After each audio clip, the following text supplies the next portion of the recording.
Have you ever wondered why, after awakening, the things you once loved suddenly feel lifeless?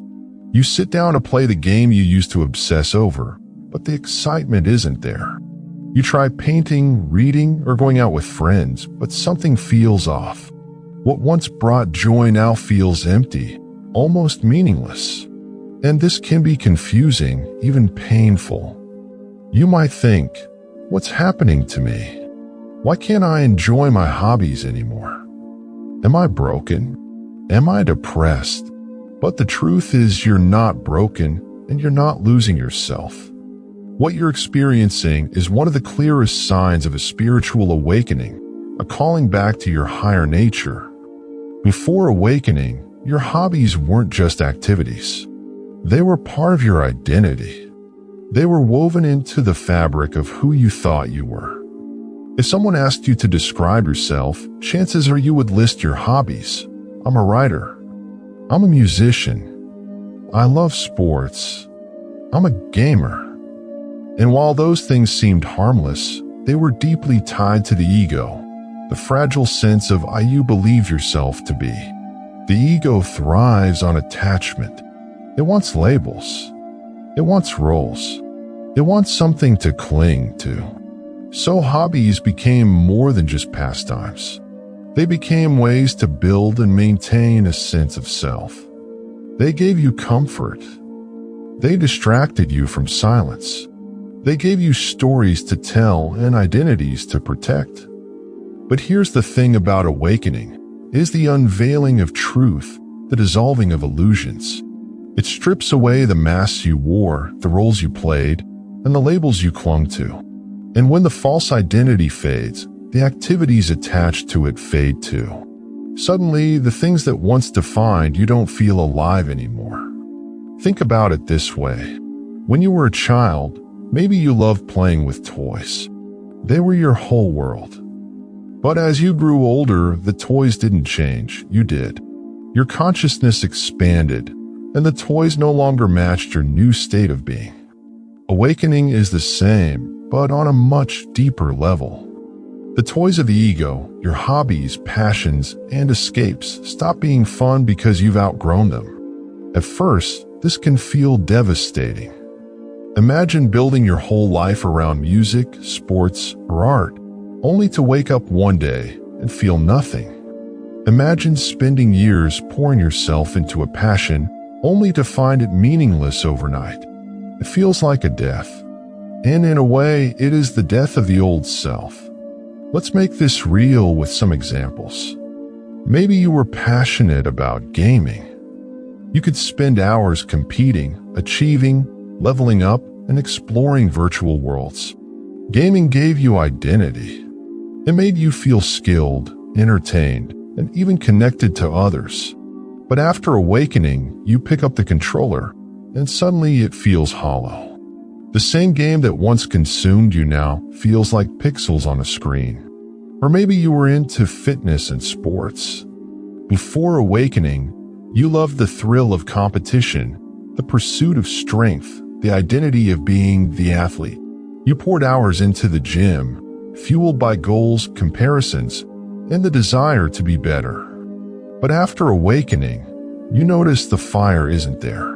You can still exercise, but the obsession is gone. The ego that craved recognition is no longer in charge. Maybe it was music. You loved playing guitar or singing, and it made you feel alive. But part of that passion came from wanting to be seen, validated, admired. Awakening dissolves that need. So when you pick up the guitar now, it doesn't feel the same. It's not that the music is gone. It's that the self who was playing for validation has faded. Even social hobbies shift. Maybe you once loved hanging out in big groups, parties, or clubs.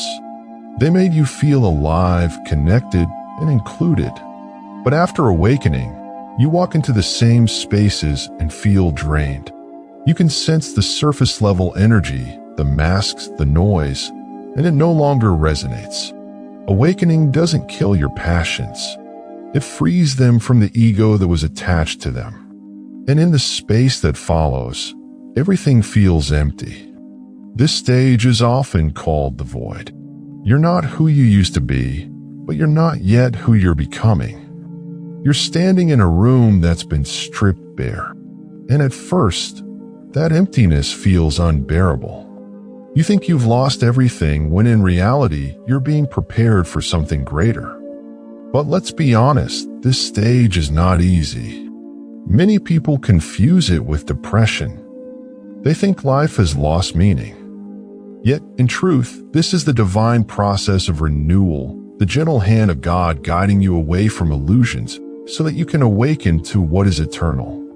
And before we continue, if you're finding value in this, don't forget to like this video and subscribe to Quantum Aligned. It helps the channel grow and ensures more seekers like you can find this message. They try to force themselves back into old hobbies, but it doesn't work. It's like trying to fit into clothes you've outgrown. They simply don't fit anymore. And this is where a lot of people get stuck. They panic in the emptiness. They feel like life has ended. But if you can stay with it, if you can trust it, you'll see that it's not an ending at all. It's a rebirth. Because here's what awakening reveals. Joy was never in the hobbies themselves. Joy was always in you, placed there by God. The painting didn't create joy. It was the presence you felt while painting that did. The game didn't create joy. It was the flow of awareness in the moment that did. The music didn't create joy. It was your soul expressing itself through sound. Awakening strips away the illusion that joy comes from outside. It shows you that joy is your natural state of being, woven into your essence. And once you realize that, you no longer depend on hobbies to feel alive. You can sit in silence, do nothing, and still feel more peace than any distraction ever gave you. This doesn't mean you'll never enjoy hobbies again. In fact, many people rediscover their passions after awakening, but from a completely new space. You might return to painting, but now it's not about proving you're an artist. You might play music again, not for recognition, but because sound flows through you as a natural expression. You might exercise again, not to compete, but to honor the body God entrusted you with. The difference is this: before awakening, hobbies were a way to escape yourself. After awakening, they become a way to express yourself. Before awakening, you do them to build an identity. After awakening, you do them because they flow naturally from being. Here's another analogy. Imagine you loved a certain TV show as a teenager. You could watch it for hours, laugh, cry, and obsess over the characters. But years later, you try to rewatch it, and it just doesn't feel the same. The show hasn't changed, you have. Awakening is like that, but magnified. You've shifted so deeply inside that the show of your old hobbies no longer resonates. Think about food, too. Maybe when you were younger, you loved junk food, chips, candy, soda. But as you matured, those foods lost their appeal. They no longer satisfied you the way they once did. Your body evolved, and your taste shifted. Awakening is like that, except it's your soul's taste that's changing. The things that once fed your ego no longer nourish your spirit. And what about relationships? Sometimes after awakening, you notice that certain friendships don't feel the same. The conversations feel shallow, the energy feels heavy, and you can't connect the way you used to. You might wonder why you're drifting apart from people you once spent every day with. But it's the same principle. Awakening shifts your resonance. And just as old hobbies fall away, sometimes old relationships do too. So what happens next? Usually, new passions begin to emerge. These aren't ego-driven, they're soul-driven. You may feel drawn to meditation, to nature, to creating from pure inspiration, or to helping others. You may find joy in stillness, in simple living, and connecting deeply. These new passions don't drain you, they align you. They don't build ego, they express soul. But here's the catch, they won't come if you're clinging to the old. If you keep forcing yourself back into hobbies that no longer resonate, you block the new from arriving. The key is to surrender, to allow the emptiness, to trust that what feels like loss is actually God clearing space for something deeper. So let's return to that question we began with. Why don't I enjoy the things I used to love? The answer is simple. You're no longer the same person. The you who loved those things is gone. And while it feels like a loss, it's really a transformation.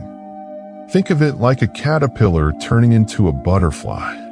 The caterpillar loved crawling, eating leaves, and living close to the ground. But in the cocoon, those old ways die. And when the butterfly emerges, it doesn't miss crawling. It has wings now. The same is true for you.